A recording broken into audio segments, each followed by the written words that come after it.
You know I'm right. Nick Durst here with Joe Calabrese. And Joe, not only is our guest today an American Idol legend, but he's so talented that by the age of 11, he was studying trumpet at Eisenhower Middle School, and he just did not look back. Yeah, he's also had some acting experience. He's been in a couple of Broadway shows, and he currently hosts his own radio show. So we're really, really excited to have him on. And again, anytime that we deviate from the usual sports guests, we always seem to have a really, really good time and something very different here, very, very different flavor. We are very happy to introduce Constantine Maroulis. It is quite possibly one of the most fun names I've ever gotten to say. But yes, man, how are you doing today? Boys, thank you for having me. What makes it even more fun is my last name, Maroulis or Marouli.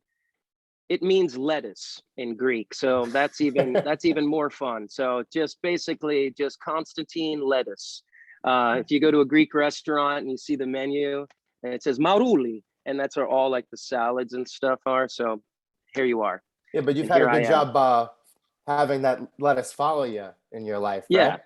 Yeah. I you know what? I definitely the Greek in me, born in Brooklyn, raised in Jersey, you know, that sort of work ethic, it definitely has been good to me, you know, and I've never been one to settle, and I'm always going after it, always hustling. You know, sure, I had like rock star dreams and stuff like that, but for me, it was always like I'd rather have like a long, sort of slow burn of a career, and just look back at like a great body of work that I'm happy about and proud of, and you know, a theater geek as a kid, a trumpet player. That Bundy is around here somewhere, by the way. It doesn't sound like it used to, and it never does. But yeah, man, you know, for me, I've always prided myself on doing a lot of things, you know, and hopefully I do a few of them pretty well. So. Yeah, I think you're gearing up. So if they do a third, my big fat Greek wedding, we'll get you in it this time. I hope so. There is talk of a third film. Michael Constantine just died, though. I don't know if you read that. Who played the father, right. The Greek father? He's like, do you know the Greeks invented everything? And he chases everyone with the Windex. So he died yesterday, 94 years old. So Zois Mas, and eternal be his memory. But I'm sure they can make a film without him if they choose to. But yes, I'm available. That's the storyline there. So it's writing itself. Yeah. Now, Joe, you mentioned, you know, we're not doing sports here, but Constantine has great ties with WFAN. You always hear his buddy Craig Carton talking about him on the show with Evan Roberts. Constantine, how did that friendship begin, and how did you really get involved with WFAN and their softball team, really? Funny, I was talking to Craig actually this morning. He is one of my dearest friends. I love that guy, and he's been through a great deal, and I care about him very much and his family, and he's doing so well, and I'm so proud of him, really. And he's such a great dad, and I wish really the listeners knew. I know it's easy to tee off on him because of what transpired, but he really did do so much for other people. Out of the kindness of his heart, like what he did for the kids with Tourette's was frankly groundbreaking. But obviously there's a connotation to, you know, his charity work and his public persona, but I think he's doing a great job, and I think they're awesome together, the two of them. I love the show, and we were talking this morning because I kind of tattled on Gio, who I don't really know. We've gone back and forth on Twitter or something a time or two, but Gio was kind of taking heat from a caller who was like, you'd be no one without Craig Carton, and you just he called him like a low rent Artie Lang, which I thought was actually really funny. And Boomer was just like, oh, you know, when Boomer just kind of just shuts up and he just allows the other person to take a beating, and he's like, I'm not going to say shit right now. But yeah, Craig and I probably started going at it on Twitter some 10 years ago on something, talking smack about Madden. and then softball, and he invited me to play, and then we just like hit it off. His wife, oddly enough, knows a lot of my friends from growing up because she went to college in like at Lehigh or one of those Pennsylvania schools where a few of my like deadhead kind of high school classmates like went to college. So they all would go to like Dead shows and Fish shows and stuff like that. So oddly enough, we have this weird sort of circle of connections, and he's just a great guy. Yeah. So, he just kind of made me a part of the show, like by just teeing off on my name and, the Idol stuff. And it was just kind of fun over the years. But, I got close with Al and them, but Al and I would go real hard at it with our political views, like off camera and, more privately. And I think we kind of, I might have severed that relationship with some hard hitting commentary with him, but he's a good guy.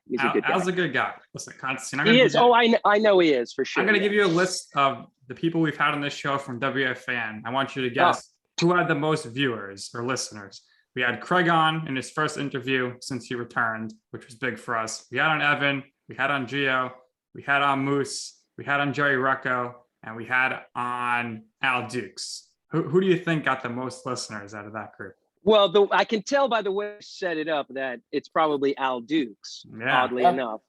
Yeah. No, and yeah, people do love Al for sure. He's awesome. And what the 4 or 5 of them did for a decade together was just amazing, and so organic the way the whole thing kind of came about. Like no one would have ever thought like Jerry Recco would be an on-camera type of contributor, but Craig kind of made him one by constantly interrupting him and the sort of organic nature of that. And frankly, yeah, of course, the program director, that put them all together deserves his kudos, and he had a great run there. And I'm a big fan, man. I grew up a huge sports fan. The Yankees are my blood, and my Giants. It's funny. I grew up loving Jordan so much that I was a fan of the Nets and the Knicks, but I just didn't gravitate towards those Ewing Knicks. And Chris Morris in the 80s, with the Nets, they were terrible. And finally, when they started getting some draft picks, but I saw Jordan play at Brendan Byrne Arena in like 1986, his first or second year. And it was over. It was just, oh my God, who is this Spider-Man? Who is this guy? And, because again, it was 100 years ago. We didn't have like the internet. We didn't have the cable constantly, like, with the way the players are today. So there was this mythical sort of element to it. And I just gravitated to those Bulls. Like they get Phil Jackson, Scottie Pippen, they make the trade with Cartwright. You must love the Last Dance documentary. Oh my God. I was waiting for that for years. Like I've watched it probably 3 times. I didn't want it to end. I mean, that was just my era, for sure, with basketball. I love basketball, but I feel like post Jordan, I watch and I like LeBron and I liked Kobe and all them, but I just don't have like a passion for it. I'm rooting for these Brooklyn Nets, and this new Knicks team, and Giannis as a Greek is hard to not pull for as well. Nick's a huge Giannis fan. Giannis, come on. I mean, he's so humble and everyone doubted him. And yeah, he ran into a really depleted Nets team to get to the finals. But he's just, he's so incredible. The guy only started playing, like 6 years ago? He is an interesting story, and we Greeks really do claim him, for sure. He's very prideful of his Greek heritage, and it's pretty cool. Yeah, it's he basically did a big, the first 2 letters on your hat to the super teams. So yeah. He signed the max, he stayed there, and you gotta appreciate that. And that was great to see. One of the founding owners of the Bucks, Dr. Corkus, an incredible guy. You can read up on him. He passed away this year, like in the early stages of the season. As you know, with the bubble season last year and quick turnaround, this season came upon us so quickly, and it's a shame because he was there from the beginning with the Bucks. I'm talking about Lou Alcindors and all of that. He was one of the most prominent plastic surgeons in the country, a true pioneer, actually worth like hundreds of millions of dollars because he patented all these plastic surgery techniques and stuff. Wow. Anyway, I got to know him. He's a leader in the Greek community, and his connection with Giannis, and you can read up on Giannis, how he speaks on Dr. Corkus. I was so sad that Dr. Corkus didn't see them win with Giannis. He died early on in the season, and the Bucks did all this stuff, but he was a modest, humble guy. And anyway, hopefully they can keep on winning because it's nice to see for sure. Yeah, definitely have no interest in seeing the Lakers or the Nets win an NBA championship. Here in the area, though, Constantine, nobody cares about the Nets in New York or New Jersey. The Nets are more popular in South Dakota than they are in New York. It's sad. I got to say this. I've done a lot at Barclays. The venue is incredible. It's an incredible venue. It's a really nice arena. Oh, it's so nice. Great the rebrand. It was great for hockey. I did the anthem a bunch for the Islanders. Freaking psychotic fans for the Islanders there. But it still didn't fit. It was great when it was packed, but it didn't fit, right? There was something, it didn't feel right. Them playing in Brooklyn as opposed to Nassau Coliseum. And but the Nets rebrand, dating back a few years, they get the big Russian owner and the Jay-Z stuff and the cool uniforms, and they get a bunch of the free agents. They trade away their team. I think they would have been more likable if they kept that Russell team together. That team had a vibe, and they were really likable. And you go to the games and you're like, people are into this team. They were 10 guys deep, and they were fun. But then it's hard to not go after Durant and Irving. I remember I sang the anthem the last game of the season. The season before, I guess, would have been the bubble. And Kyrie sat out, and everyone wanted to see Kyrie. And he comes running out 5 minutes into the game and goes and sits on the bench. He was, I guess, on the Celtics at the time, right? And he really does have a lot of star power. So they loved him. But I'm like, dude, is he really that much better than Russell? And everything sort of changed after that. And I don't know. It's a bummer. I don't know why that is, but maybe if they can stay healthy, people would get into it. A championship run would help for sure. But the Nets have always been the sort of wicked sister to the Knicks. If the Knicks could have success, you could own New York if you could come and win at MSG. And I don't know if that's going to happen anytime soon.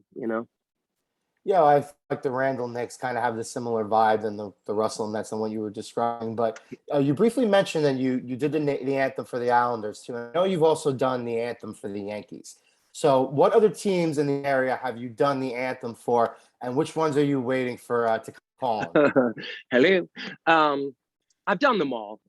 Everything from the U.S. Open to every event at MSG, from Knicks and Rangers, playoffs, doing the home opener at Yankee Stadium.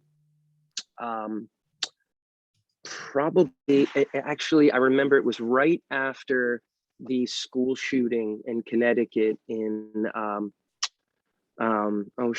Newtown, was it? Sandy Hook, I think.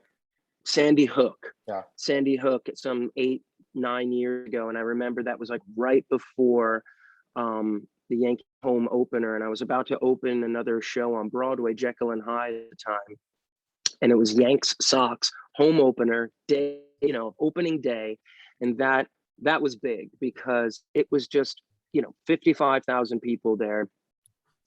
Such a solemn moment of silence before I did the anthem, and it was very impactful to me. And I've had some funny ones over the years too.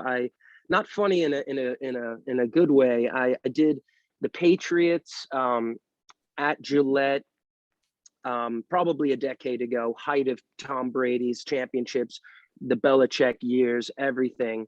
Long story short, they have you do like a run through, right? During like, and the guys are warming up, and you feel stupid. You're like, really? Am I gonna really just like bang out the anthem, like full belting, like, oh, say, like right now in like a quiet stadium while these guys are warming up? So embarrassing, so awkward. I don't even need a sound check. Like, I can just wail that shit anytime. Like, that's my favorite and most connected song to sing. But of course I do. And I kind of mark my way through it. And sure enough, like, as you know, in the warm up, there's some fans there. So in the Patriots end zone, there's like fans that have like come down to the first row, but it's still like a 10-foot sort of wall, right? In the end zone where they're like trying to get autographs. I remember it was like Ocho Cinco, like because they were playing the Bengals at home, Carson Palmer, those years. Sure enough, a big commotion happens amongst the 50 or 60 fans that are huddled into this corner. This giant man, like 400-pound man, not very tall. He is lifted from the first row down onto the field into the end zone, lifeless, flat, dead. Okay, they're working on him, the EMTs. This dude has a massive cardiac arrest in the stands, and he's there with his like 5-year-old son. Dude dies. They're like running around him, like Ocho Cinco's like catching, balls in the end zone. This is an insane event. This is 10, 20 feet away from me, right? And I remember reading about it in the paper, and it was so sad. And the dude like got hyped up, and he was like probably like pounding like sausage and peppers, like who knows. Dude totally died. I see Tom Brady at this big watch event like months later, and I'm 6'3". He's a massive guy. When you meet him in person, he's huge. He's got to be 6'5" plus. He's just a huge dude, right? And we all kind of like, oh, he's goofy and white. He's not like a small man. He will crush you. And it's like, what do you talk to Tom Brady about, right? So we're at like this Sharon Constantine, like, these watches are like $300,000 and stuff. I was like, so I sang the anthem at that one of your home openers, and remember when that guy died? And he's like, holy shit, I remember that. Like, gave us something to talk about, but totally weird. So anyway, that's my story. And 3 viewers. Sorry. But that was an insane event. You can look that up. I mean, the dude died. I've never seen someone just like die in front of me like that. And they worked on him 30 minutes in the end zone. Dude never recovered. It was sad. That's sad. Maybe it was my warm up. I knew I should have committed to it. I should have hit all the notes. I shouldn't have just marked my way through it. Damn it. I think what we need to see Constantine do, Joe, is we got to see Constantine performing America the Beautiful at WrestleMania one year. What do you think, Joe? Oh, I totally agree with that. That's a good idea. That's a good one. I've never done a wrestling event. Now you put it in his head. Yeah. They don't do the national anthem. They do America the Beautiful. They do America the Beautiful at WrestleMania. I like that. Mr. Vincent Kennedy America. McMahon, he thinks America the Beautiful is the better song and the more beautiful song. And I mean, it's in the title, and he's got a point. I mean, everybody else does the anthem. Have you ever heard the other verse of the anthem? No. So there's this other verse, and I only know this because my senior year of high school, we learned this like beautiful arrangement, and there was this whole other verse that I was like, what? And it's the same melody. But still we can see how the years have gone by. There's a dream in our land, like a flame that keeps burning. And yet it's our star-spangled banner yet waves. Something like that. It goes to that second ending. I've never heard of that before. I never did either, but this is like, 100 years ago, high school. And it goes even on a little bit more than that. Yeah. I don't know if that was like an adaptation or if the writer whose name escapes me, if he wrote those lyrics. I assume he did though, but anyway. So Constantine, Joe, he's a big sports betting guy. He loves the Super Bowl prop bets. I'm just wondering if you ever had the opportunity to sing the national anthem at a Super Bowl. Are you going over or are you going under the time limit? I assume you want to get the most out of it with the spotlight. Well, I will say this. This is not a well-kept secret, but even the Whitney Houston legendary, iconic performance of the anthem was pre-taped. Like, no one wants to believe that. Wow. Because she's so on point with the lip syncing, and because what she's doing is she's actually singing over, but it was pre-recorded. The track was pre-recorded because, guys, even 30 years ago, there's no way to cue the jets, the instruments, the fireworks, the stuff, unless you know exactly how it's going to time out, right? And by the way, like, she was playing to over a pre-recorded track. There was a track playing of the orchestra. I don't even believe they were there. If so, they're playing, but they're just kind of miming along to it. So it's so rare that a huge performance like that is not pre-taped. Yeah. So Beyonce at the Obama inauguration, I think the second time, it was clearly pre-taped. Like, she's singing over it, but it's so a lot of people know how it's going to time out, if you know what I mean. Yeah. Even the most inner circle of people, there's definitely few dozen people that production wise know how it's going to time out. Now, it could still linger a second or two or whatever, but or the track could be slow to come up, right? If there's an instrumental lead in. Now, I don't mean to be like all music nerd on you, but those are the facts. Now, people want to argue, no way, Whitney sang it.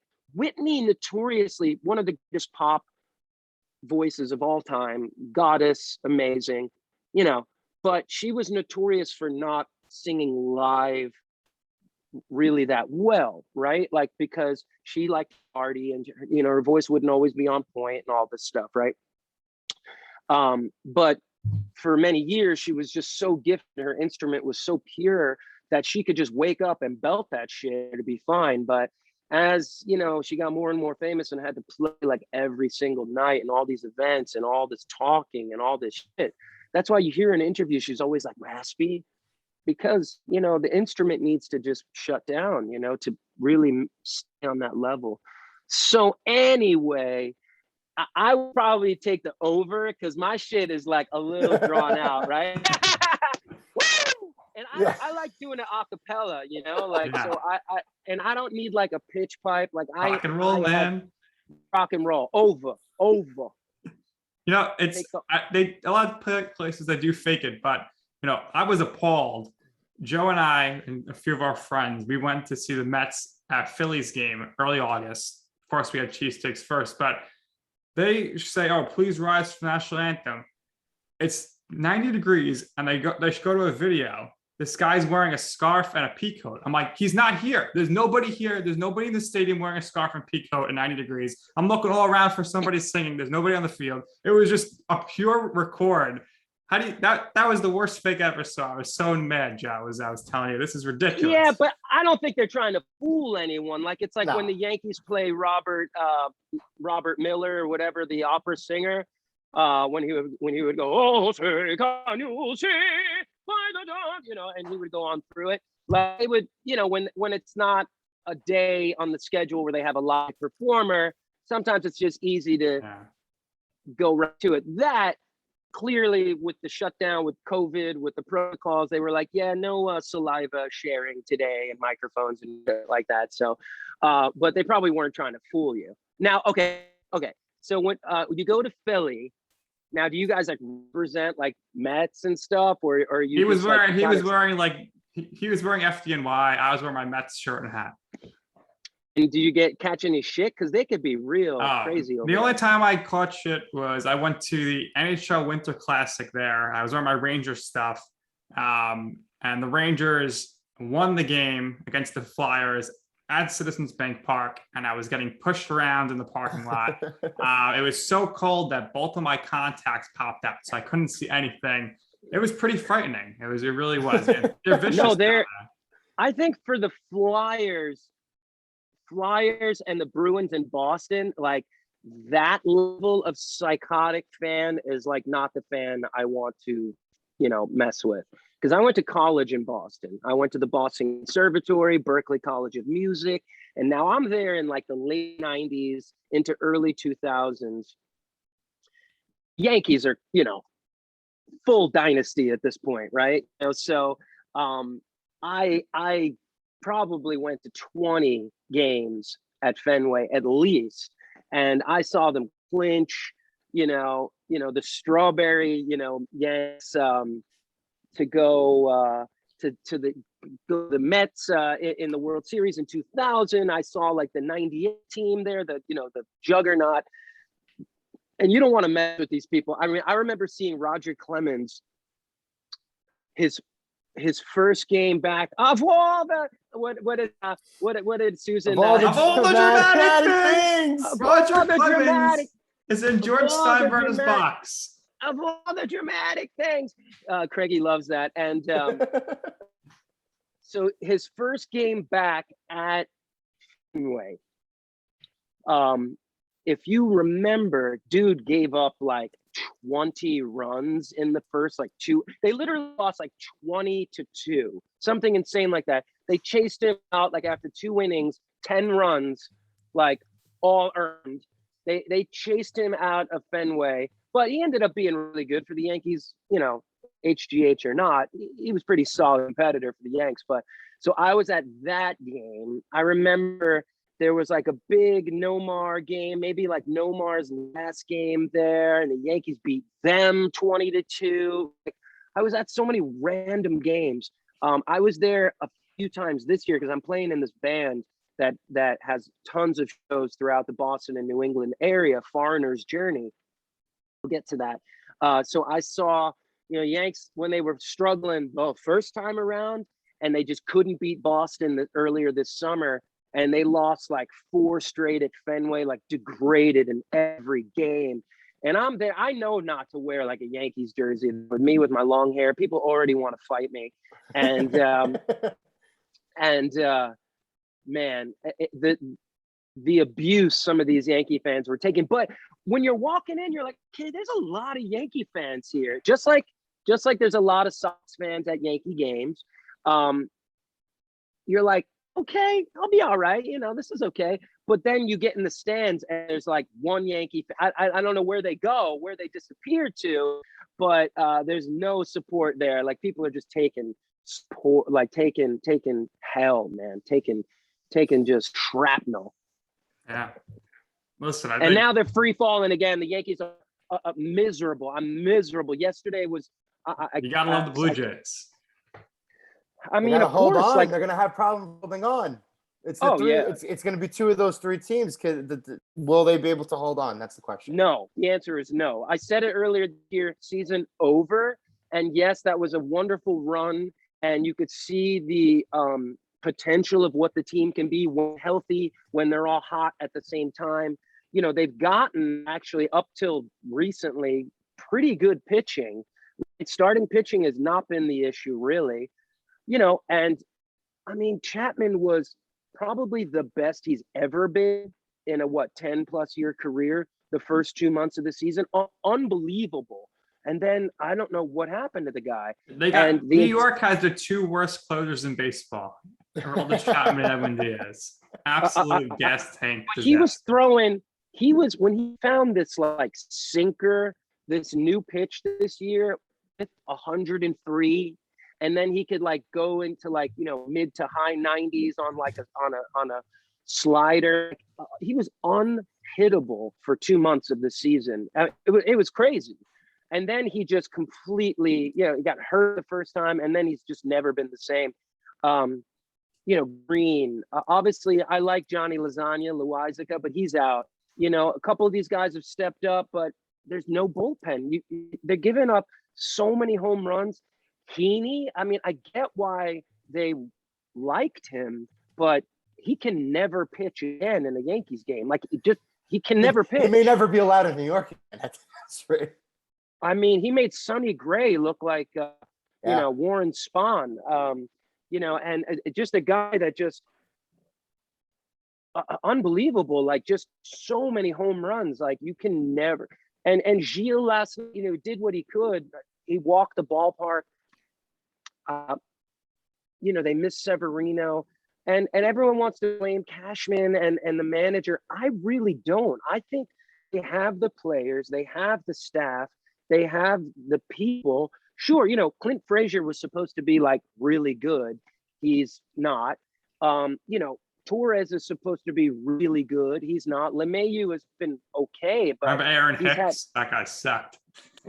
Fuck. Can't stay healthy. You know, and then they get these young guys to come up and they start producing, and then they send it all away. I get it, the major league clock, and you know, the this and that, and the politics of that. But how do you take that guy, you know, Greg Adams or whatever, Greg Allen, whatever the fuck his name was? Like, how do you take him out of the lineup, you know, ever? That guy was like bringing excitement to the team. I don't know. It's over. Constantine, did you play baseball growing up? I played all sports. I mean, I was never like the best guy on the team or anything, but I played a little of everything. I played, you know, I left Brooklyn and started grade school out here in New Jersey. I moved back to New Jersey, to the town I grew up in, to raise my daughter here. The 10-year-old, like I said, she started 5th grade. I was in the pre-chat, but today was the first day of school. So I grew up playing soccer and baseball and basketball. And then like 4th grade, I started football. So it was football like 5th, 6th, 7th, 8th until like freshman year. And then I was like, I'm good. It was my high school, like Chris Sims went to my high school. Like it's like a nationally ranked like football team. Nick knows Chris Sims. Chris is a great guy. And he, like, I'm a little older than him, but he, like, if you could have seen him play in high school, that team, I mean, they were like a nationally ranked team, and they have been ever since. He was the highest recruited high school athlete of all time at the time. He was so dominant. He was so good. Unbelievable. I was like, this guy's going to be better than his dad. No doubt. I think he ended up, you know, we've chatted about it. Lost the spleen. Well, he went to the wrong college, I think, to start. He should have went to Rutgers. Well, that would have been awesome. And by the way, the coach at the time is the coach now again. He went to Ramapo High School. Rob Schiano. Greg Schiano. He went to Greg Schiano. He went to Ramapo High School like with my brother and sister, and he was an animal. And he was the Rutgers guy, and the athletic director at the time was a Ramapo graduate, big Ramapo athlete. Tim Pernetti, who's gone on to be like, you know, he was doing the IMG or something right now. IMG, yeah, he's a big dude. So Chris told me that like he was so heavily recruited that Rutgers came to do their team practice at your high school. They wanted to do, they brought the whole team there to recruit him. He was like, I'm gonna go to Texas. Well, he was gonna go to, he first committed to Tennessee, I believe, right? And then he switched last minute and went to Texas, but Major Applewhite was there. Who Yeah. was like, He hates Major Applewhite. Can't but stand Major Applewhite couldn't shine Chris's shoes as far as like skills, but he was a Heisman like candidate like the year before. And now that I see, I have a different eye for football like ever since. In college, you grow up in Jersey, you're not a big college fan, to be honest. Right. You know how it is. And New York, you're like, okay, I guess I watching Notre Dame because like they were on TV every week and they had like the big stars and stuff. These colleges bring in like 4 top nationally ranked quarterbacks and 3 of them sit. Yep. And it's like, it's crazy. So he went to the wrong school. And then, I think he never won the big game, but he was so good in college. And it's wild that you and him go to the same school and you're both good friends with Craig Carton. I know. Yeah, it's there's some good pictures of us out there. Yeah, but we gotta get Chris on the show. Yeah, that'd be good. I mean, he's blown up. He's so good at his job. Now. But honestly, he was such a football player. He was so fucking good. Yeah. And like, I would have loved to have seen him stay healthy. I think, what's his name? Chucky there in Tampa Bay. Gruden. Gruden inherited Chris, and they didn't jive. Did you hear the story that Chris Sims was asked to be the second ever Bachelor? And John Gruden said, "Don't you even think about it. You will not play in my team." So he turned it down, and then Jesse Palmer did it, and his career took off. Just wild stuff. But Constantine, we gotta get Joe. We gotta get Constantine our men's softball team. Yeah, we do. Let's go. Factor. I sort of retired. There's actually like a dad's league out here in the suburbs. These guys take it. You think Craig takes it serious? These guys are like full out.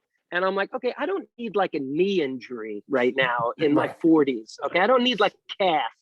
I don't need to tear a calf muscle, and be like a soccer dad, like, walking around in a boot right now. Okay. Right. I got like gigs to do and stuff.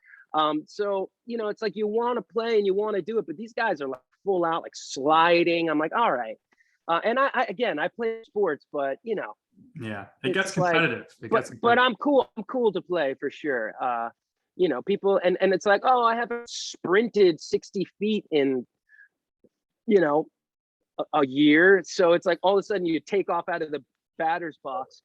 You're like, oh, the hamstring, the hammy. You know how those hams are. Ask Galladay. Oh yeah, absolutely. But I'm down. Let's play. All right, we're gonna get Constantine an Unmighty Ducks jersey, Joe. He's gonna come to Staten Island, and we'll see him on Saturdays. Looking forward to that. Well, my buddy, going. I know we'll get a chance to talk about my radio show, but the John Catsimatidis, billionaire. Yeah. He bought the Staten Island. He's bringing baseball back to Staten Island. So it's a big deal. He's pumping tons. I wish he was mayor. That place. I wish he would have been the mayor. Yeah, you know what it is. He could do anything he wants to do, and like the radio station, he's buying up all these radio stations and like building this media group. It's like fun for him. And the guy, he's such an interesting guy. Although like he really backed the Trump train, and that was interesting to me because like he's always been a middle of the road kind of guy. But John, he lives. And this is common knowledge. He lives in the same apartment he's rented since like the 70s on Central Park. Now it's a penthouse, okay? But he's rented this place. He could buy the entire block and like, have homeless people live in there if he wanted to. But this is the kind of guy he is. Like he still lives in the rental because that's like home to him. That's just where he wants to live. He still rents it like for 40 years. Like it's a penthouse, but it looks like 1979 in there still. And, he's the kind of guy, he'll have a driver, but he'll sit front seat. Like he's just like the billionaire from the block. So what he's going to do in Staten Island is going to be amazing. They're going to bring, and I'm hoping to be a part of it. Yeah, I'm hoping we're hoping you're a part of it. Concerts and, huge events. And yeah, we need a venue like that. We don't really have venues like that. I mean, we have really nice like bars and areas like that. And a lot of really great Italian restaurants, and Nick Yeah. will test the Italian food, but we don't really have our own facility, our own concert venue, place where we could go to music and stuff like that. It's everywhere else, but it's not here. Staten Island, baby. You know, it's just because it's you know, it's its own thing, Staten Island, for sure. I have some cousins that live out there. What, Prince's Bay is it? Oh yeah, that's over where I there on live. the water. Yeah. They're over there, yeah. And the Andrew Economos, actually, my first cousin, and his family lived there. And actually, his brother, my first cousin Gus, we lost 20 years ago tomorrow in 9/11 in the South Tower. So we lost him. I can't believe it's been 20 years. Not to bring the conversation to a melancholy place, but it's like we can't forget, you know. And but he made his family life out there. You know, married a Staten Island girl, and so they've been out there. But for sure, it's its own thing. Yeah, for sure. It's funny when I run into Staten Island people down the shore. It's like it's easier for them to go down the New Jersey shore. That's Joe. He's at DJ's every weekend. DJ's, yeah. Well, That's exactly what I do. Yeah, yeah. But I like other places too. I love Point Pleasant. I love being by Jenks over there on the boardwalk. I think that place is amazing. And there are some places that we like. Asbury's great. Asbury's amazing. Tom's River is a really, really nice area. Yeah, Tom's River got decimated by Sandy, and they've come back big time. You know, a lot of Staten Island people are buying shore houses in Tom's River. That's why I know you know that place well. And there's good baseball there. A lot of good baseball there. I need to mention Todd Frazier. Frazier's from there.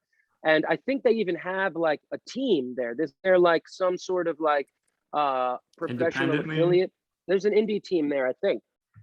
Yeah, listen, I'm excited. I think you know, Carton's trying to do a show from DJs next year. I'm sure you'll be singing at it. Joe's going to be there. I mean, this is even Atlantic City. I couldn't believe it. I did the Miss America Jersey thing this earlier this summer. It was pretty great. I actually took it very seriously, fellas. I'm very serious about my judging. Okay, and there were some amazing women, and they were amazing. And actually our winner is competing at Miss America right now, Alyssa Sullivan. So shout out to her. She's a great girl. And so we got to be down in Atlantic City for the first time for like a couple of weeks. And it's always been like, AC is a little grimy for me. It's gross. It is gross because I don't gamble, I don't drink, I don't smoke. And but there are some nice pockets. AC is coming around. They had Fish down there this summer. Hard Rock is amazing. I played there a bunch now. Yeah, I went over Labor Day weekend to AC, and I went to the Hard Rock buffet, and it was a good time. I go to Atlantic City to eat. I go to eat. Go to eat. There's actually great music, but outside of the casinos, there's some little pockets. Like you meet the locals. There's like trendy little spots popping up. I met this Italian girl, and her family's like, you know, opening up great trendy restaurants left and right. I'm like, wow. Over on Tennessee, there's a street that goes right to the beach, to ocean there, called Tennessee. She's got one after the other. They're opening all these places. They're opening a big concert venue, an open air concert venue that'll be open next year. So AC is kind of popping. I was like, all right. It's a little far for me, but I'm more of an Asbury guy. I like Ocean Grove next door. I like, you know, Aldous. I'll go, you know, Aldous is the mayor over there. Not local here. Of course he lives there in like a condo. It's so funny. He's got like 3 pieces of furniture. He's like, that's good. But he's got this wonderful partner and girlfriend, Gina, I've gotten to meet over the years. And he's a lucky guy. But she loves him. So I'm happy for him. Yeah. Earlier you mentioned your time up in Boston. So I got to ask you about your time on Elimidate. Your first little foray into reality TV. Was there a casting call for that, or somebody approached you? How'd you end up on that ship? Dude, oh my God. We're talking like 1999, 2000. I was in Boston. You know, I went to study acting and music and theater and dance and directing and all that at the conservatory. And I was taking all these classes at Berklee College of Music. Now the schools have merged. So I was like really immersed in my work, and I was auditioning for professional things outside of school constantly. So this one agency, like I had met, they would call me for like stupid like commercial things, or, you know, it's Boston, like you have an agent in Boston. I mean, like, come on, that's not like a real thing, is it? At least people that know it's not a real thing. So she's like, oh, you're perfect for this thing. It's kind of like real world, but it's dating. And it's, you weren't even throwing the word reality show around yet in like 99, 2000. You know, like that wasn't really like a coined phrase, I don't think. Maybe it was, I don't know. So really, the only reality show was The Real World, and that was totally Real different. World. That's why she called it, you know, use that as a reference, because I was like, Real World? I'm going to live in a house. So part of it was kind of exciting. I'm like, all right, you know, whatever, TV, let's do it. I had a plan already. Like, I was going to go to Boston. I was going to showcase, get an agent, go to Williamstown, which is like this prestigious theater apprenticeship. And I was going to book Rent, and I'm going to star in Rent. I'm going to start a band, all that shit I did. Except I didn't showcase because 9/11 happened my senior year and fucked my head up and all this. But the couple years before, yes. So Elimidate. So I go on this like casting, and they love me, right? Like they're like, oh, we want you on the show. And I was like, what is the show? I call my like roommates or my friends up, and they're like, Elimidate, that's our favorite show. It's on at like 3:00 in the morning. I was like, what? They're like, you have to do it. You have to do it. Just go on there and like fucking get wasted and like just and screw around and like just make a joke out of it. And I was like, all right, but I'm like, I want to be the guy where the girls like go after. I don't want to be one of the guys. They're like, no, just do whatever. So I go and I tape the show. First of all, the girl is like this pretty hot Greek girl. So I'm like, all right, it's a wrap. Her name is Tina. Costandina is my name. Costandino. She's Costandina. She's like a hot Greek girl. And it was like in the middle of the winter. They're like feeding us Long Island iced teas. I'm like wasted like an hour after being on set. I'm like drunk. Okay, I'm taking my shirt off. Like I don't even have hair on my chest at the time.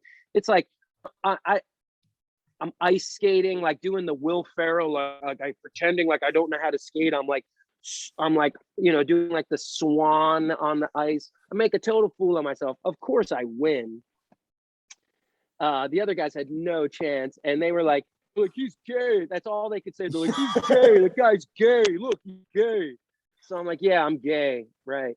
And I'm very secure in my feminine side. So, and I'm like, you know what that means when you call someone gay? That means you're gay, by the way. All right, read a psychology book.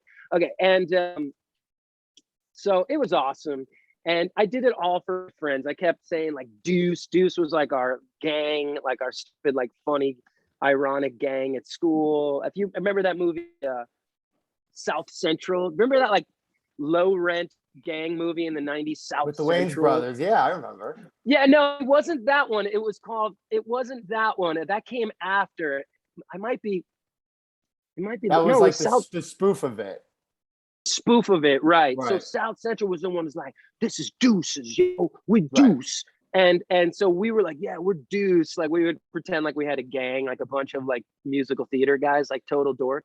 We're like Deuce. So anyway, you see my friend in the background as she announces that I'm the winner, and I'm wasted. I'm like, I won.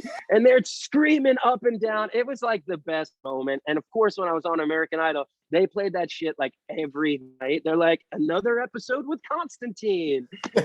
And it's haunted me ever since. But it's pretty great. That was a good show. I should bring that show back and like be the host of it now. Yeah, I think absolutely. Contact your agent.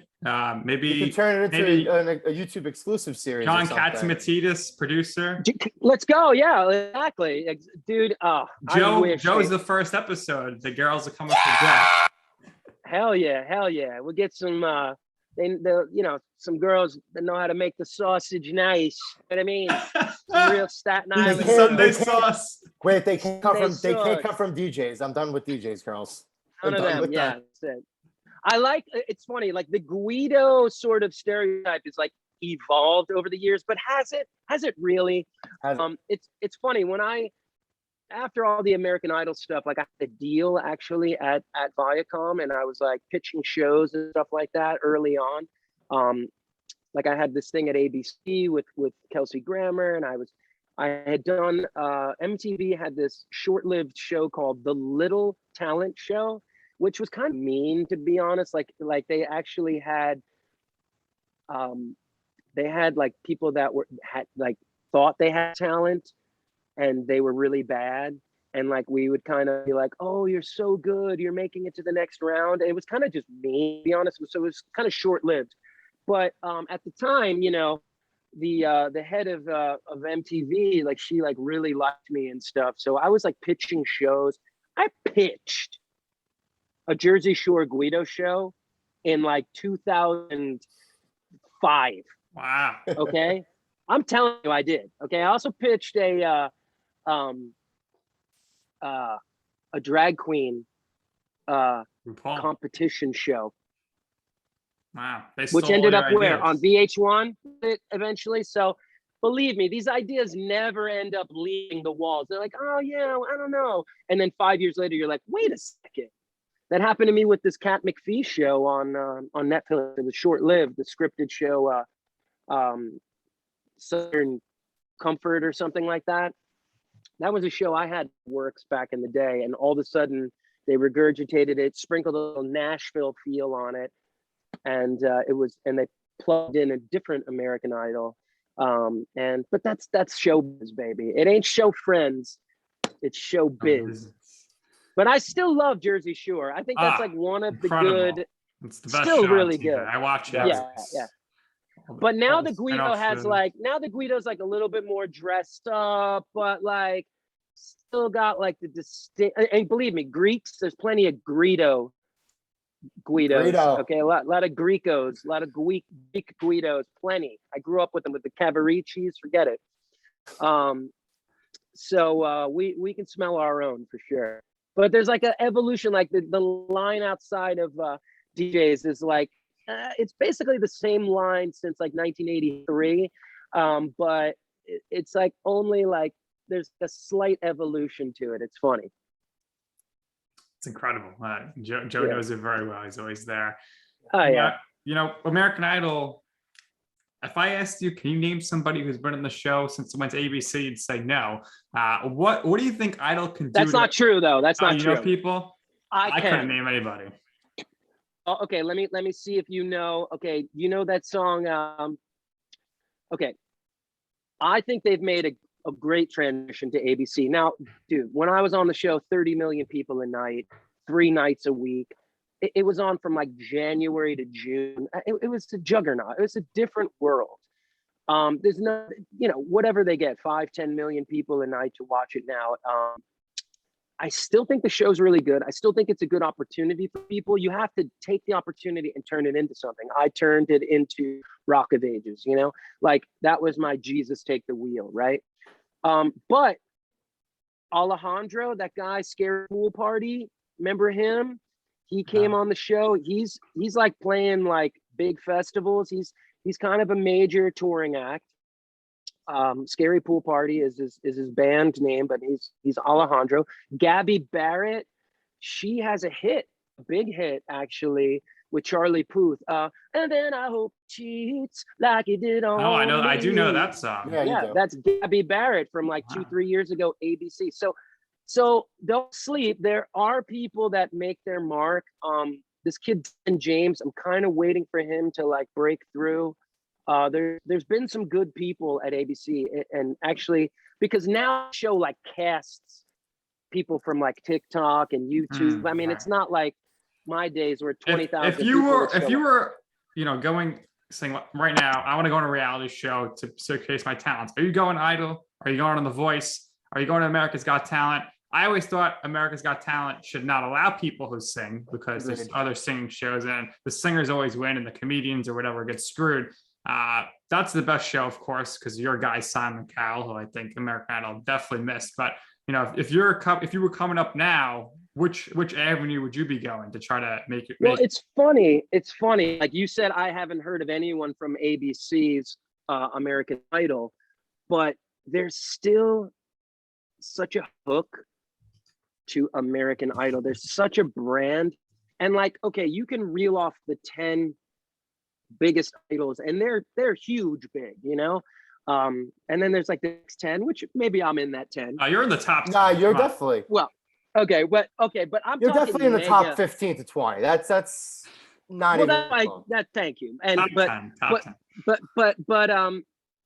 well, because no one's ever gotten Tony nominations. No one's ever done what I've done on Broadway. They might have been on Broadway, but they haven't. No one hosts a radio show in New York City. That's right. Nobody does. And whatnot. But for me, The Voice, when it came along, I was like, wow, this is a really well-produced show. But it, from day one, I told this story before, I've said this before, this commentary, it was never about the contestants. It's always been about the judges and their famous, like next level famous, careers and the red chairs. And there might even be better singers on The Voice, because early on, they were like, we're not doing this open call shit. They're casting, they're going to managers, they're going to labels, acts that haven't broke through, people that were on other reality shows. They cast people on that show. And they're really good singers.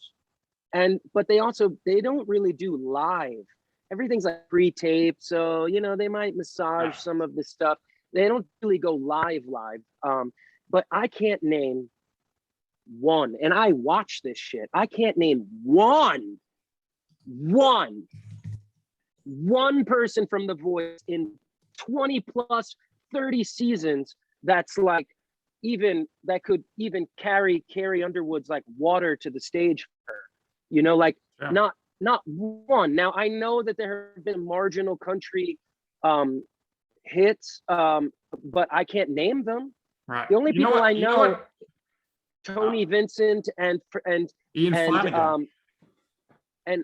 Ian is because my manager represents him. Right. And that's the only reason I know him, to be honest. Right. I would say Jordan Smith too.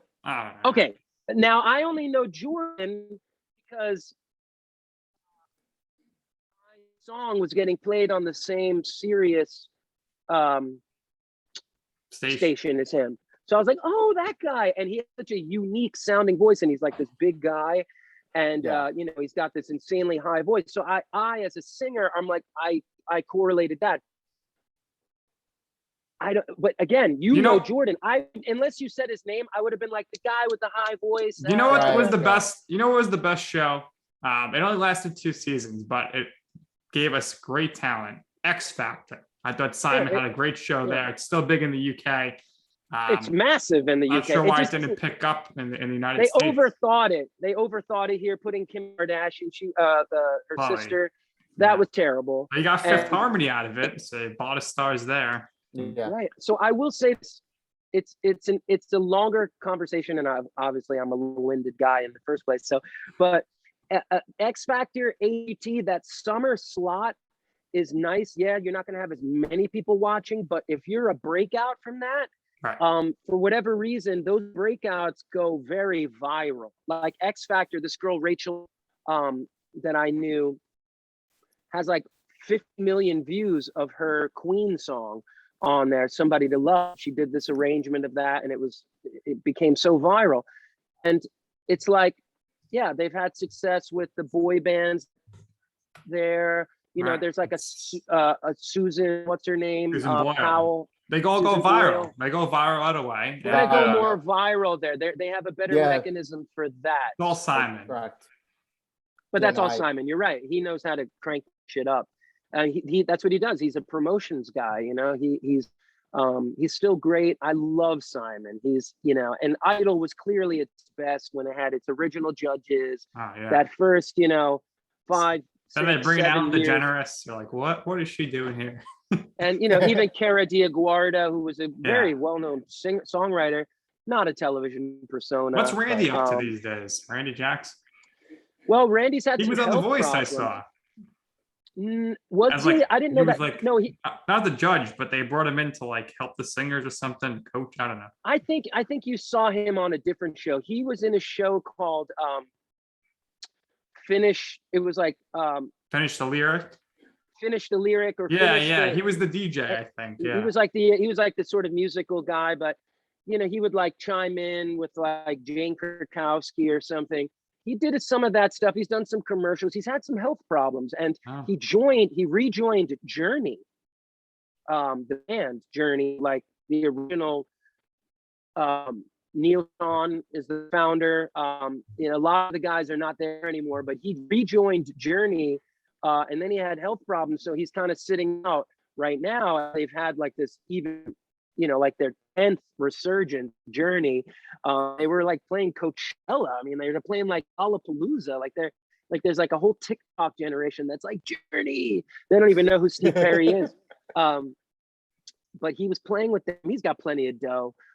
He did have a big divorce, so I don't know if she took a lot of that American Idol cash from him. But he was a big time producer, songwriter. He produced some huge records. I'm sure he's got that mailbox cash. But it's hard. Like when you're that big a star for a while on such a big show, it's so hard to like. Even Simon, like I could do this. I can bring my X Factor here, and I'll have the same success. People like had become so familiar with Idol that weren't ready for another brand, Yeah, no, I totally agree with that. You mentioned Rock of Ages and mentioned your time on Broadway, so I really want to get to this. I actually saw Rock of Ages with my mom when it was on Broadway in its run. I believe it was 2011. I think it was a sophomore in college, and she is very super into performing Broadway theater kind of stuff like that. We've seen stuff like Rock of Ages together, In the Heights. We've seen Avenue Q. She's seen other stuff like Spam-A-Lot. She went to see Jersey Boys without me, which I'm still really pissed at her about. What a great musical. But you were, and you mentioned this again before, you were nominated for a Tony Award for it. So you were outstanding. It was one of the most fun that I've ever been to a Broadway show. Obviously, I love that 80s music, love that whole vibe. I thought you were outstanding. They eventually made a movie about it, and the movie definitely is not as good as the Broadway show. Put that. Yeah, I'm well aware.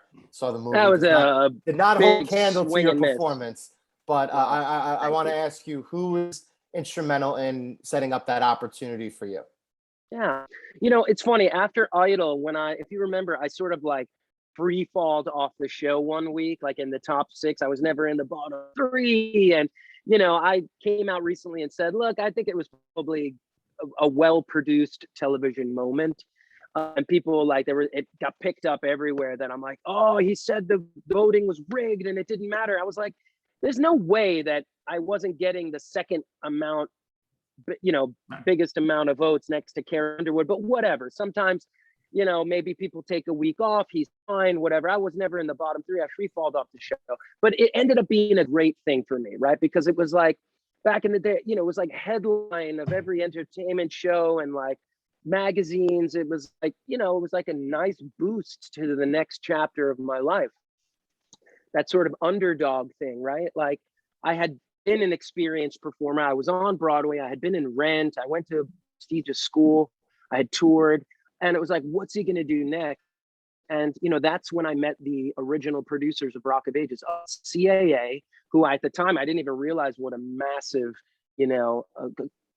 company it was. And they've only become, even more global and just like such a monopoly. They're the biggest thing there is in entertainment. They were representing me at the time. And I met the original producers of the show. And the show had only been like this little kind of club show that they were throwing up in like bars in LA. And like guys like Chris Hartwick were in it, Kyle Gass from Tenacious D. Like they would like get together and like bring their own costumes and like kind of like almost like do like an improvised kind of 80s kind of, you know, kind of ironic wink at like the hair band era, right? But people would come, but it wasn't making any money. They wanted to go to Vegas and they wanted me to go with the show. And I was like, I got all this stuff going on. I have a television deal with Kelsey Grammer. ABC bought the show. I love this idea. I mean, they literally were like, this is the show. It's like a mixtape. I'm like, fucking awesome. First of all, I love this. You know, I see it, and I'm actually an actor. You know, it's not like I was on Idol, I want to do Broadway now. It's like I grew up classically trained, and I get this. But call me when you get to New York. Because like I don't want to take all the bullets for you in Vegas. Sure enough, they go to Vegas, they lose millions of dollars. They have like 50 people in the show. The show is like 3 hours long. Somehow they keep raising money. They keep the dream alive. They come to New York. I see a staged reading of it off Broadway at New World Stages, where they eventually would open the show. I would open the show off Broadway first. And it's terrible, but I still see it. They had all these crazy people in it I knew. I'm like, he's in it? And it was like a staged reading. So that's what like, as it's exactly how it sounds like. You know, you have like your books in your hand, there's kind of a live band, and you're kind of like reading through the show and doing some musical moments in the show, kind of to pitch it to backers and shit like that, theater owners. So I have my people call them and I'm like, I like it. That was a mess, but I like it. I want to be a part of it. So I go in and I meet with them, and they never let me leave the room.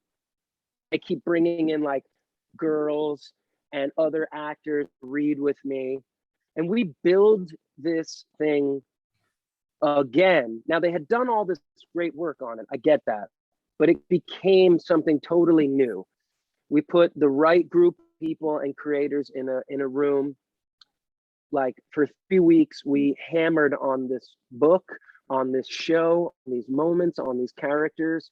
And, you know, nobody thought we could do it. And we opened off Broadway to no fanfare. No one would even come and review the show. Wow.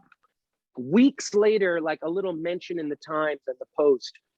But the word of mouth started to build, and we were giving away tickets, and people were like, this is fucking genius. This show is genius. And there was something about like me in that wannabe part. Now, granted, now I'm like 30, 32 at the time. Okay. Because I was older when I was on Idol. I was like 28, turning 29. I turned 30 like on the tour. So Drew is that guy. He's like 30, still like pushing a broom. So you're like, he's good, but still thinks he's gonna make it, but he's not.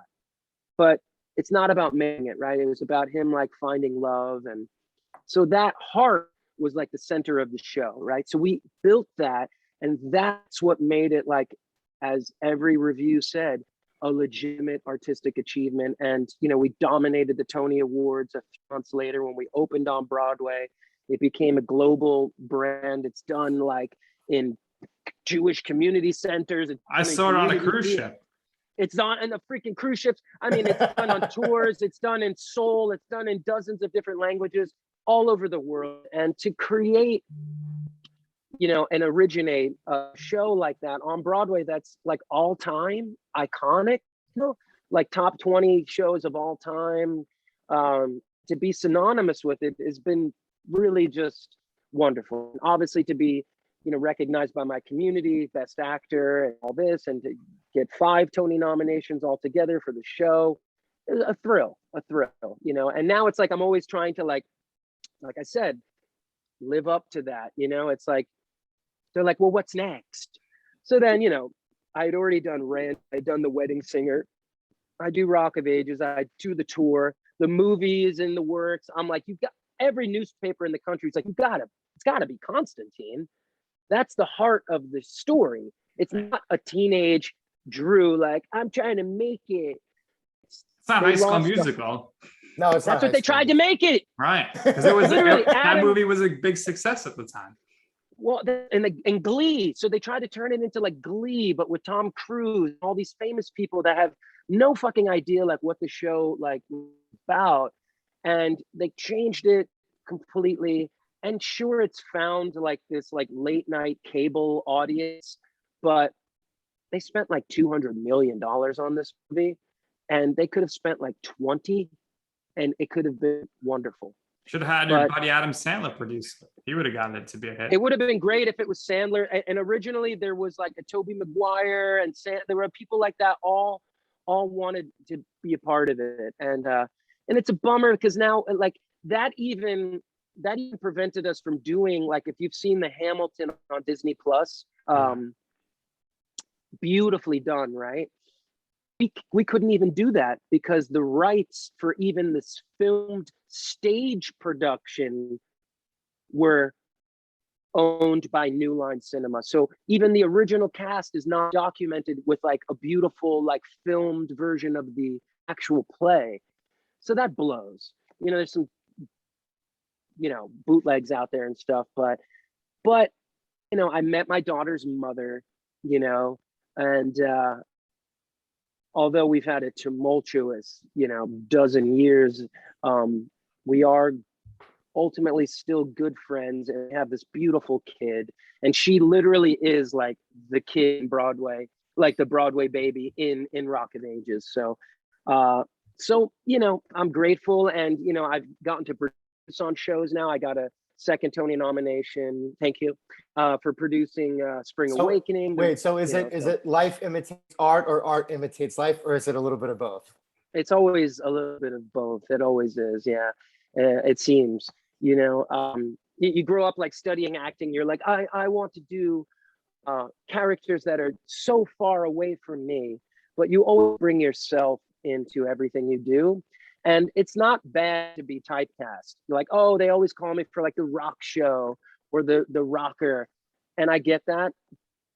And it's good to get those opportunities. But I think Phantom of the Opera is where you're going to be next. I would love to do Phantom. I've seen Phantom too.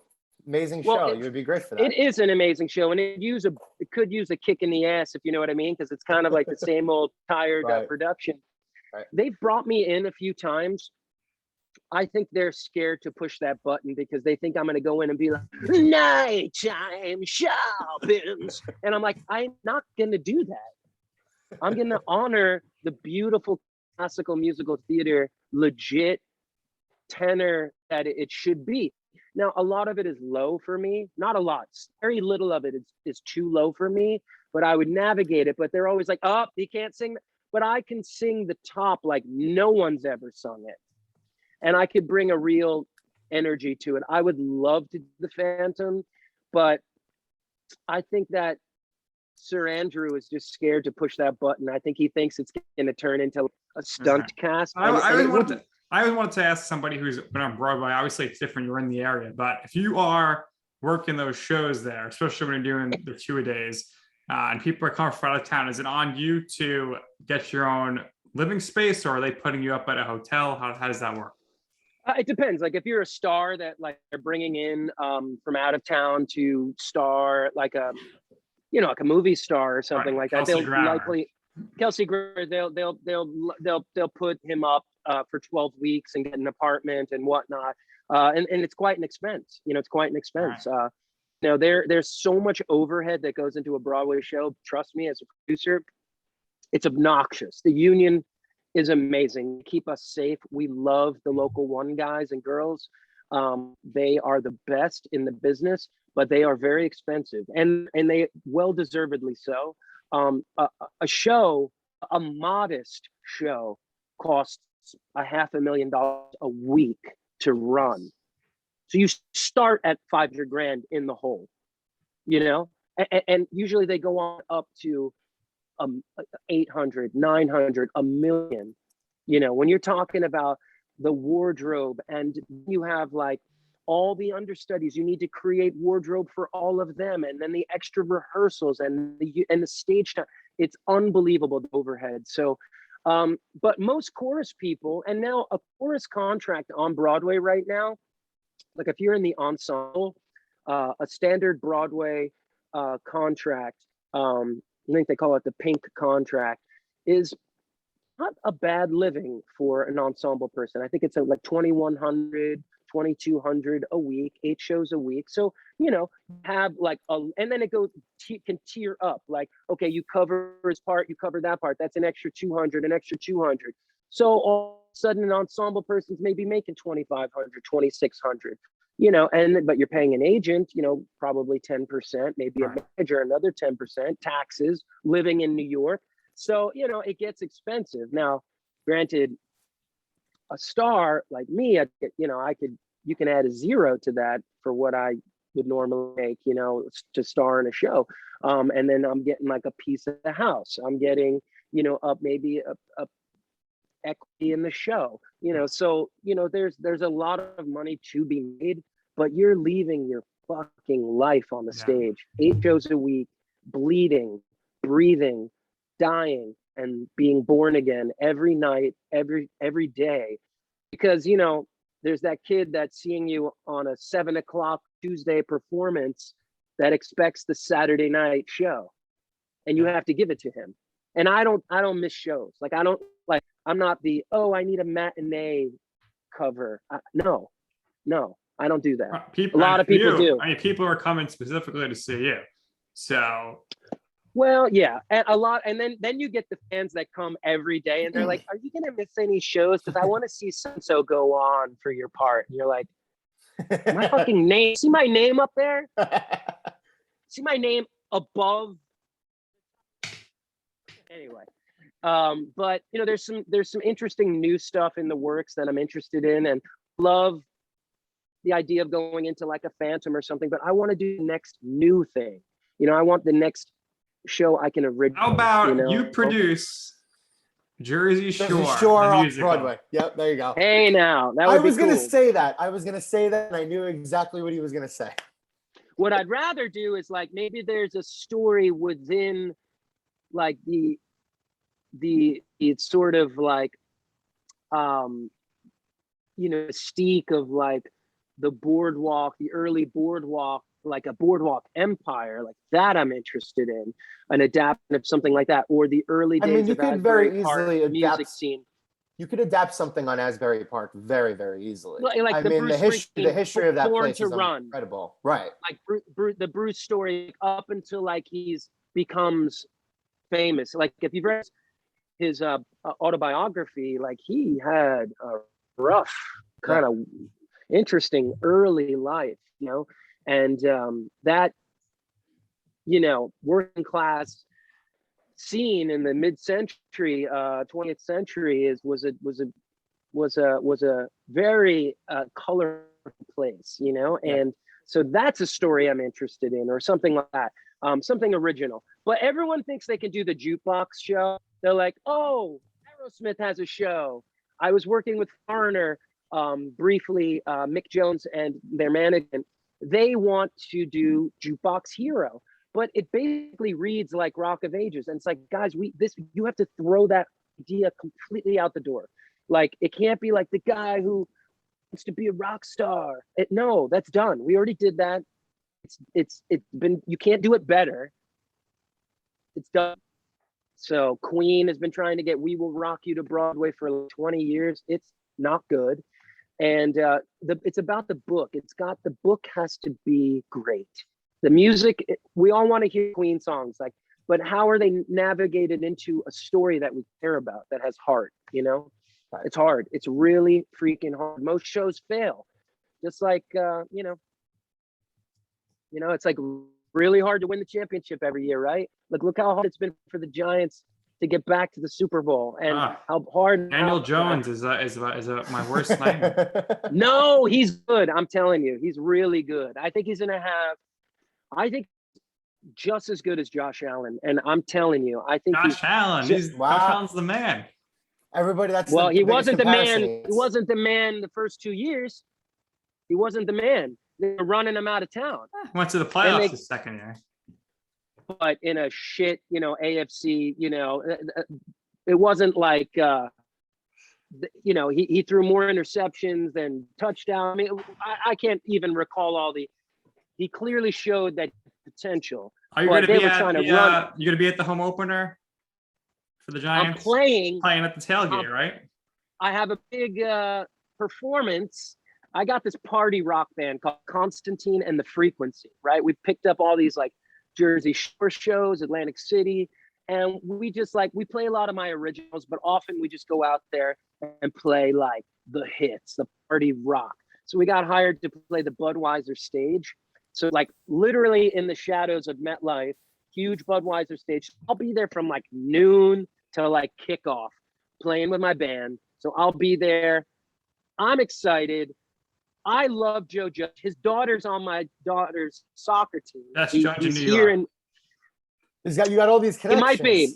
I got all these connections. First of all, dude is huge. You see him in person, you're like, fuck, man, you're huge. He's a massive guy. Everybody. Yeah, I am a hookup. So Joe Judge, he gives you some comp tickets? Well, he's a very quiet guy. You see him very rarely at soccer because he's obviously super busy. Yeah. But his daughter's actually on the B team. My daughter's on the A team. So travel soccer around here is big business. And he's a huge guy. And it makes you wonder like how he apparently got in a scuffle with the offensive line coach. Now that guy was massive. You read his stats, that guy was like 6'7", like 350 when he played, and he was still that big.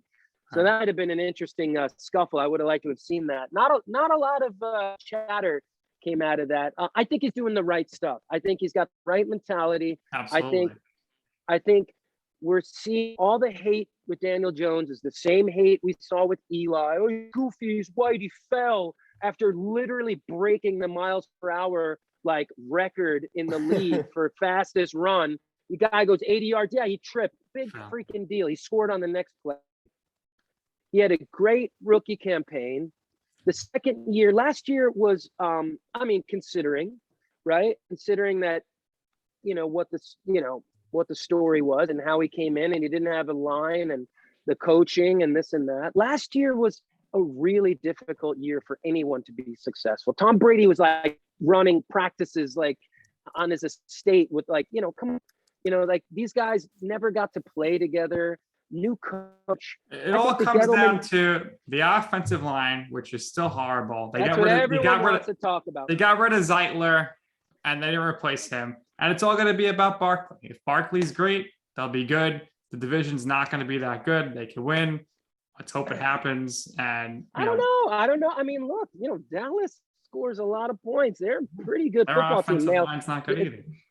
Well, I think it'll come down to the Giants and Dallas this year. Eagles are going to be horrible. I mean, the Redskins, Giants were the Washington football team.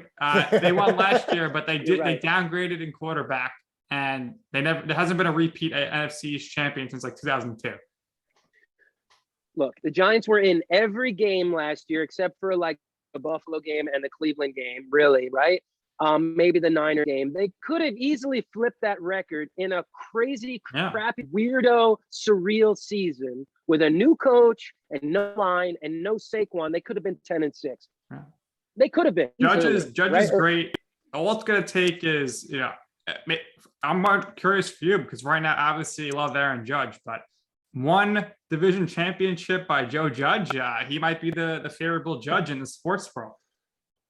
It's hard to not like Aaron Judge. The guy, when he's hot, he's incredibly productive. And it's interesting, like he's already like going to be 30. Like the guy kind of peaked late. Like we didn't expect him to be the player he was. And look, the Yankees are severely underachieving. I think the Giants underachieved. I think they could have a Kerry Collins 2000 type of season this year. That'd be great.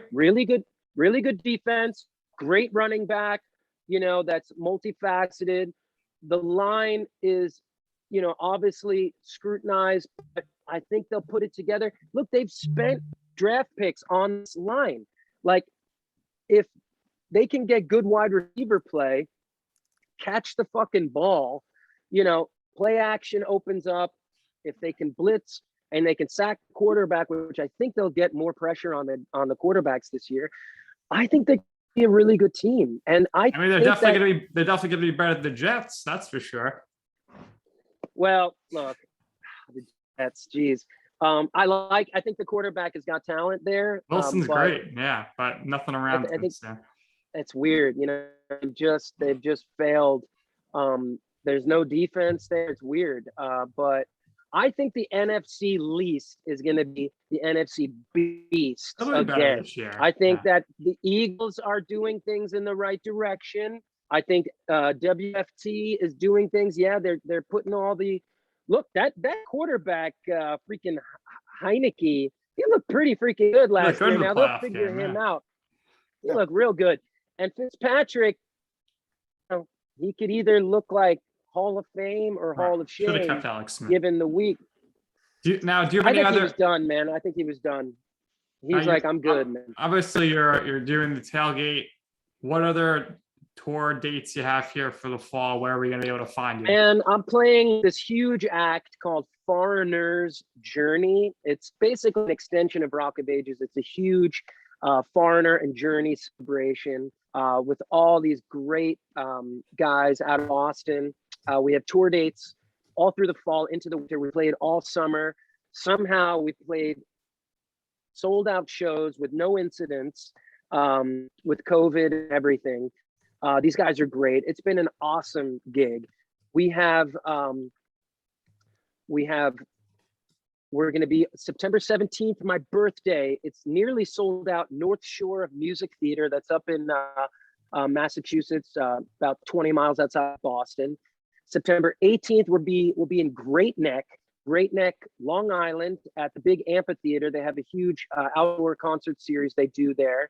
And on the 25th, we have a huge area show. Bergen Performing Arts Center, Englewood, New Jersey. Me with Foreigner's Journey. It's my homecoming show. I've been trying to get them more into the New York, New Jersey area, more East Coast dates, because they're really well known in New England. They do Live Nation shows and everything.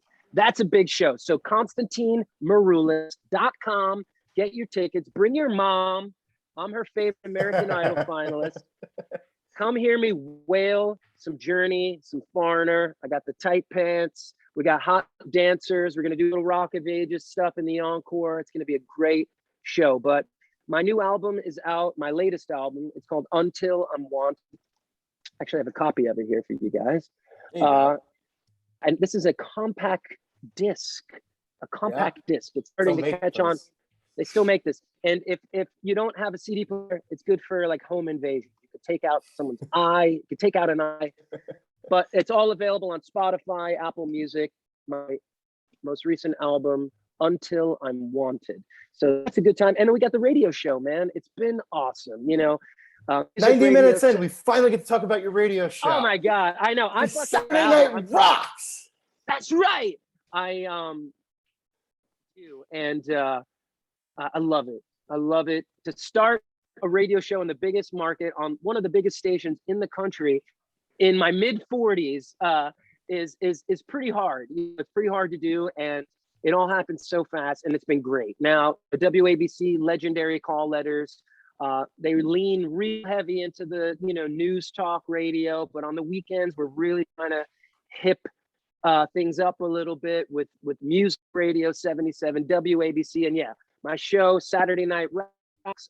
It's because Saturday Night Rocks. It's 70s, 80s, 90s. I talk. We do pop culture. We have great guests.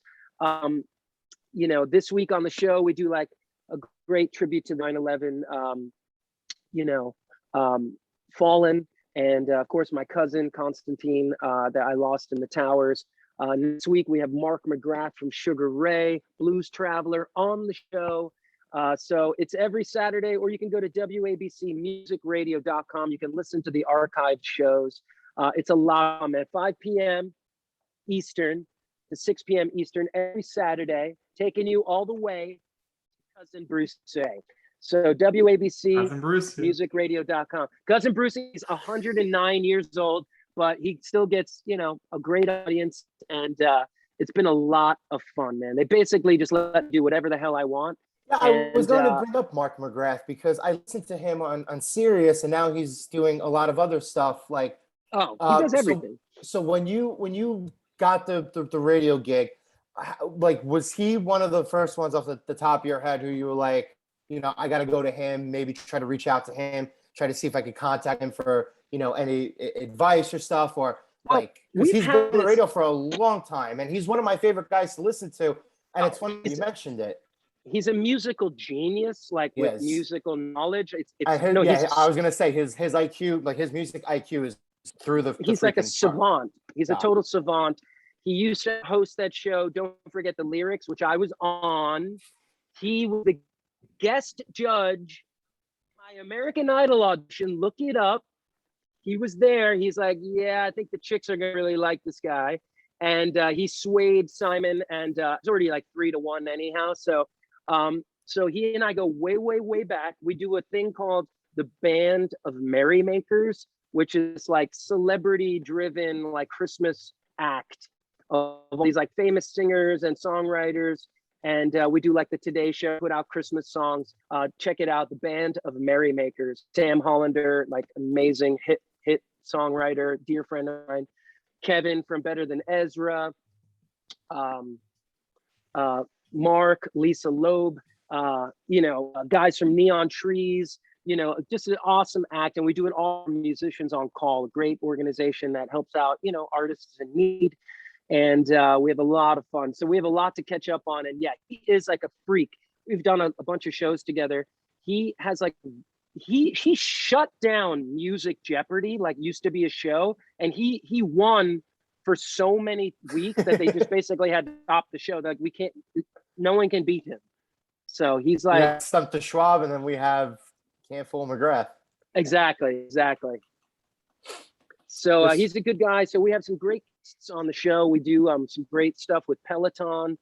We have great, outside the box sort of guests on the show. We do karaoke with Constantine, where I bring in, a sort of a surprise guest each week to trade bars with me. And we do some fun stuff with the Stonewashed benchmark, which is like a throwback sort of stony kind of moment in the show. They let me do whatever the hell I want. It's pretty cool. Now my contract's up in a few weeks, so I'm hoping to stay.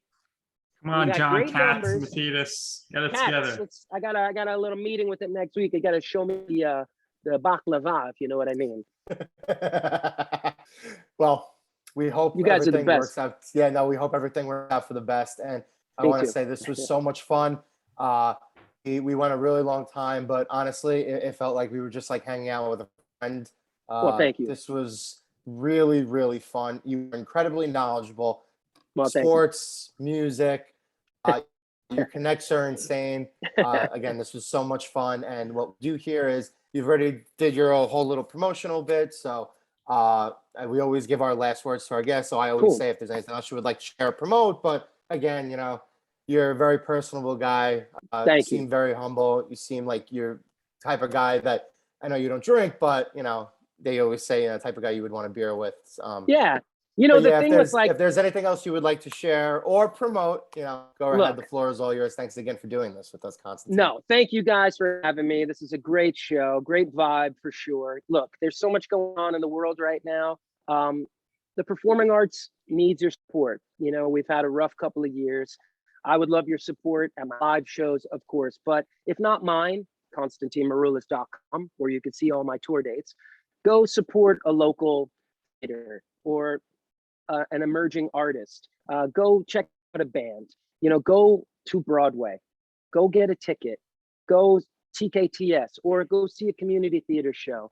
Arts are so important to the kids, to our growth, to the sort of connective tissue that brings us all together, and artists say and do a lot of dumb shit a lot, and we're in this such a difficult climate, socially and politically, but go support the arts, at the schools, the local level. We appreciate you, and I think you need it too. Everyone, we love sports. I love sports more than anyone, but it's nice to just take your girl to go see a show, and I'd love your support. I got some great shows coming up. I think you'll love the radio show as well. We have a great time.